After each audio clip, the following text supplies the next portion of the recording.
Heart beat scan ఒక్క second లోనే world class 640 slide CT scan ఇప్పుడు మీ విస్టా ఇమేజింగ్ బంజారా హిల్స్ లో. నమస్కారం, welcome to I dream. Health talks with Vijitha కార్యక్రమానికి స్వాగతం. ప్రస్తుతం మనతో పాటు ఉన్నారు general consultant doctor V Aditya Ranganath గారు. ఇప్పుడు వారితో మాట్లాడేద్దాం. నమస్తే అండి. నమస్తే అండి. ఎలా ఉన్నారు? బాగున్నాను మ్యామ్, థ్యాంక్ యూ. అయితే షుగర్ చాలా పెద్ద సమస్యగా మారిపోతుంది. చిన్నపిల్లల నుంచి పెద్దవాళ్ళ వరకు చాలా మందిలో చూస్తున్నాం. ఆహార రీత్యా కొంతమందికి వస్తే, జెనెటిక్స్ పరంగా కొంతమందికి, ఏదేమైతేనేంటి అందరిలో ఈ సమస్య అయితే ఎక్కువగా. ఇంట్లో నలుగురు ఉంటే ఇద్దరికి ఈ సమస్య చూస్తూనే ఉన్నాం. ఒకవేళ షుగర్ని రివర్స్ చేయాలి అంటే గనక అవకాశం ఉందంటారా? ఉంటే గనక ఆ టిప్స్ ఏంటో తెలియజేయండి. సో ఇప్పుడు డయాబెటీస్ వచ్చింది, లేకపోతే బీపీ వచ్చింది, థైరాయిడ్ వచ్చింది, లేకపోతే వాట్ ఎవర్, ఇదివరకు మనం విన్నది ఏంటి అని అంటే ఒక్కసారి వస్తే లైఫ్ లాంగ్ అది తగ్గడానికి ఆస్కారం లేదు. సో మనం ఏం చేయొచ్చు, కంట్రోల్లో పెట్టుకోవాలి. సో డ్రగ్స్, అదే మన మెడిసిన్ తీసుకుంటాము రెగ్యులర్గా, ఆపకుండా తీసుకుంటే కంట్రోల్లో ఉంటుంది కాబట్టి భయపడాల్సిన అవసరం లేదని చెప్పారు. అయిపోయింది, అది అక్కడతో అయిపోయింది. బట్ ఇప్పుడు రీసెంట్ అంటే చాలా ఇయర్స్ నుంచి మనకి తెలిసిందే ఏంటి అని అంటే వీటన్నిటిని కూడా మనం రివర్స్ బ్యాక్ చేసుకోవచ్చు. కాకపోతే ఆ పద్ధతి తెలియక, చాలా మంది అవేర్నెస్ లేక ఇంకా అదే భయంతో ఇప్పటికీ ఉన్నారు. అంటే ఒక్కసారి వస్తే తగ్గదు, మనం ఖచ్చితంగా టాబ్లెట్స్ మీద బ్రతకాలి లైఫ్ లాంగ్. సగం ఆ థాటే ఇంకా అనారోగ్యం తీసుకొస్తుంది అనమాట. సో అసలైన నిజం ఏంటి అని అంటే డయాబెటీస్ని కూడా మనం రివర్స్ చేసుకోవచ్చు ఖచ్చితంగా. అంటే నేను చెప్తుంది రివర్స్ అంటే పూర్తిగా డయాబెటీస్ అసలు లేకుండానే మనం ఫర్దర్గా మనం జీవించవచ్చు, మన లైఫ్ లీడ్ చేయొచ్చు. అవకాశం ఖచ్చితంగా ఉంది. అంటే ఆరోగ్య సూత్రాలు పాటించడం వల్ల ఏంటండి మరి అవి?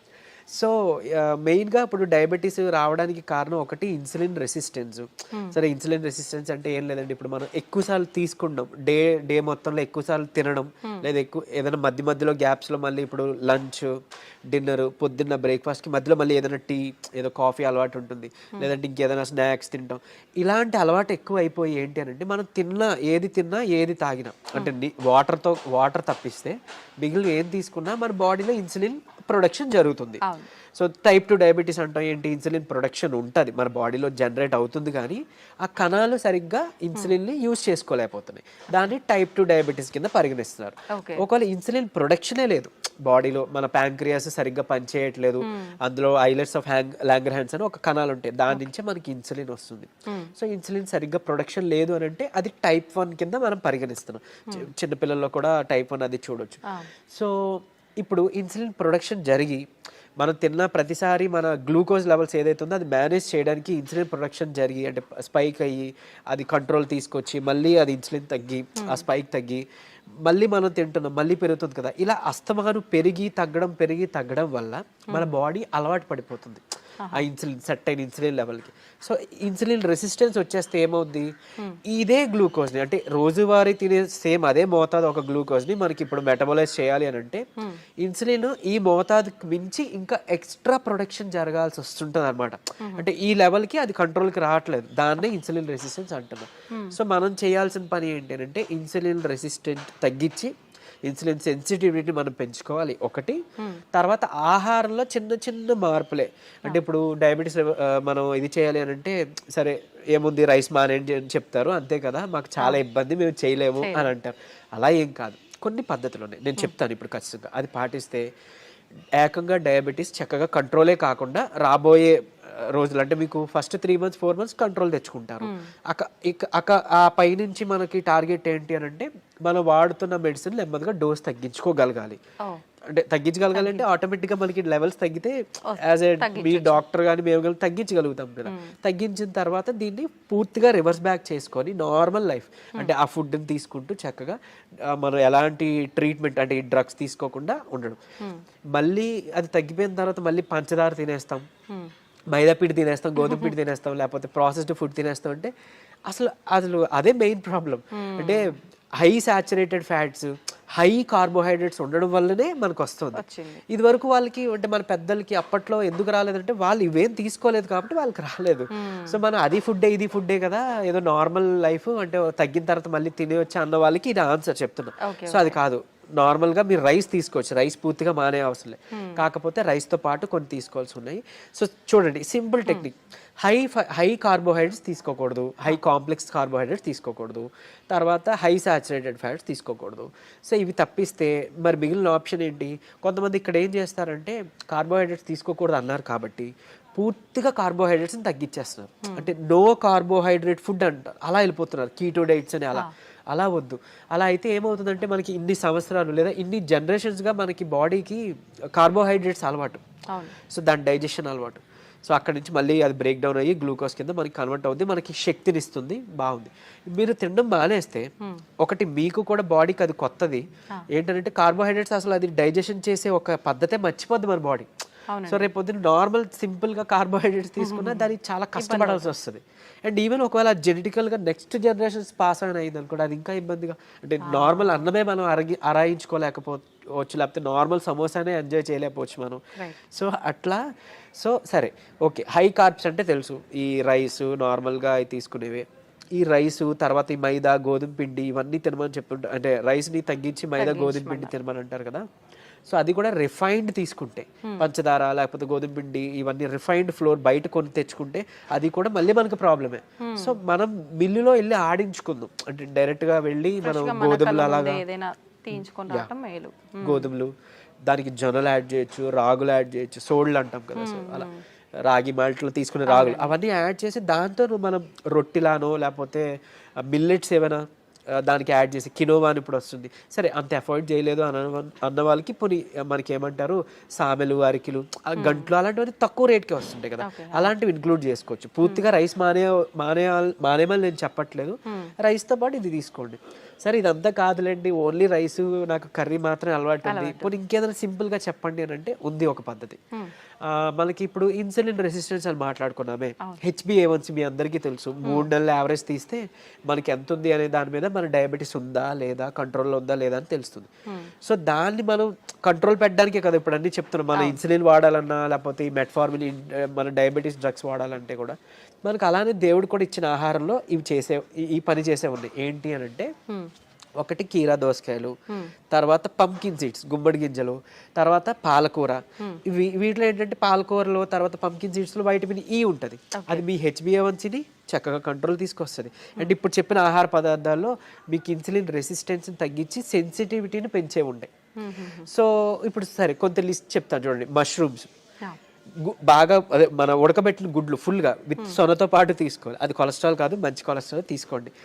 సో తర్వాత నెయ్యి, తర్వాత మన కీరా దోసకాయలు, తర్వాత ఓట్స్, గ్రీన్ పీస్ అదే మన పచ్చి బఠానీలు, తర్వాత రాజ్మా, కిడ్నీ బీన్స్ అంటాం రాజ్మా, అలానే మిగిలిన బీన్స్ కూడా చక్కగా మిగిలిన రకాల బీన్స్, చిక్కుళ్ళు బీన్స్ ఇట్లాంటివన్నీ తీసుకుంటే కనుక ఇవన్నీ కూడా మీ ఇన్సులిన్ రెసిస్టెన్స్ని తగ్గించినవే. సో మీ గుడ్లు పోనీ ఆమ్లెట్ రూపంలో తీసుకోండి, నిద్రకి పనికి వస్తుంది ఆమ్లెట్, ప్లస్ దీనికి కూడా హెల్ప్ అవుతుంది. సో ఈ ఫుడ్ని మీరు కంపల్సరీగా క్యాబేజీ, కాలీఫ్లవర్, సో బ్రాకోలీ కానీ ఇలాంటి ఇవన్నీ కూడా మీ ఫుడ్ డైలీ ఫుడ్లో ఏదో ఒక రూపంలో ఇంక్లూడ్ చేసుకోండి. ఏదో ఒక్క పదార్థమైనా అట్లీస్ట్ కర్రీ. మనం అది వదిలేసి మిగిలినవేవో తీసుకున్నామంటే మళ్ళీ కంట్రోల్కి రాదు, మీ అందరికీ తెలిసిందే. చాలామంది ఎక్కువ పాలకూర కూడా తినరు, సో అట్లా. లేదంటే మునగాకు ఉంది, సో మునగాకును కూడా మీరు పౌడర్ రూపంలో చేసుకోవచ్చు, ఎండబెట్టేసి చక్కగా పౌడర్ చేసుకొని ఒక చెంచా యాడ్ చేసుకోండి ఒక ముద్దకి, అన్నంతో పాటు రైస్తో తీసుకోవచ్చు, హాట్ వాటర్లో కూడా తీసుకోవచ్చు, మజ్జిగలో కలిపి తీసుకోవచ్చు. ఇది ఒక మనిషికి డైలీ లిమిట్ ఒక చెంచా. సో అట్లా అని ఇప్పుడు ఏం చేస్తారంటే కొంతమంది ఏదైనా రసం, చారు దాంట్లో కలిపేస్తారు, బట్ అది కలిపేస్తే అంటే ఇంట్లో 3 members 4 members ఉంటే అందులో ఎవరికి ఎంత వెళ్ళేది తెలియదు కదా. సో డైరెక్ట్గా మీరు కలుపుకోవడం బెటర్, ఏదర్ వాటర్లోనో మజ్జిగలోనో లేదా మీ అన్నం గిన్నెలోనో. ఇంకోటి అన్నము, ఇప్పుడు అలానే అదే అన్నము కూర తినే ముందుగా 1 కప్పు కీరా దోసకాయ తీసుకోండి, లేదా బీన్స్, మొలకలు తీసుకోండి చక్కగా.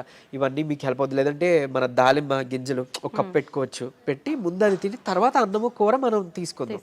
అలానే అన్నం తినే ముందు, టిఫిన్ తినే ముందు, నైట్ డిన్నర్ చేసే ముందు ఏం చేయొచ్చు అనంటే కొంచెం పెప్పర్ అంటే మన మిరియాల పొడి 1 చిటికెడు తీసుకొని నిమ్మరసం యాడ్ చేసి కొంచెం గోరువెచ్చని నీటిలో ఒక కప్పు లేదా 1 గ్లాస్ గోరువెచ్చని నీటిలో కలిపి తాగేసేయండి. ఎందుకు అనంటే ఇప్పుడు ఈ పెప్పర్లో ఉండే పైపరిన్ అనేది మన ఏమంటారు యాక్టివ్ ఇంగ్రీడియంట్, మెడిసినల్ వాల్యూ ఉండే ఇంగ్రీడియంట్. ఇది మన లివర్లో ప్యాంక్రియాస్లో అదే ఎక్కడి నుంచి అయితే ఇన్సులిన్ వస్తుందో అందులో అక్కడ డైజెషన్ ఎంజైమ్స్ని వాటిని కూడా మంచిగా ఇది ఏమంటారు మెటబాలైజ్ చేస్తుంది. కరెక్ట్గా మెటబాలిజం బాగా జరిగి ఎంజైమ్స్ అన్ని మంచిగా ఫంక్షన్ అయ్యేలా చేస్తుంది. సో తర్వాత ఇంకొకటి మోర్ ఓవర్ ఈ ఏవైతే కాంప్లెక్స్ కార్బోహైడ్రేట్స్ మన హై కార్బ్స్ అన్నాం కదా దాన్ని బాగా కరెక్ట్గా డైజెషన్ జరిగేలాగా మెటబాలైజ్ అయ్యేలాగా ఇది హెల్ప్ చేస్తుంది.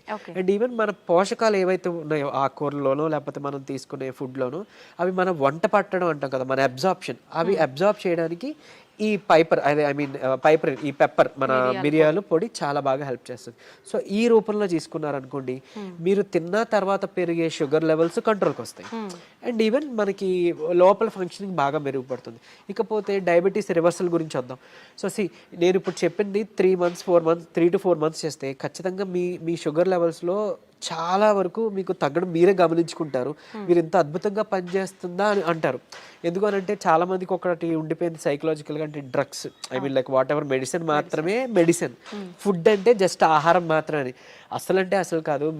మీకు గుర్తుంటుంటే ఎప్పుడైనా మీ నాన్నమ్మలు అమ్మమ్మలు మీకు ఎప్పుడైనా పొట్టనొప్పి వచ్చింది అని అంటే ఏదైనా వాము కొంచెం సాల్ట్ కలిపిస్తే వెంటనే తగ్గడం మనం గమనించుంటాం. లేదంటే మెంతులు మింగేసి తాగేయండి వాటర్ అంటే అవన్నీ ఎందుకు పనిచేస్తున్నాయి?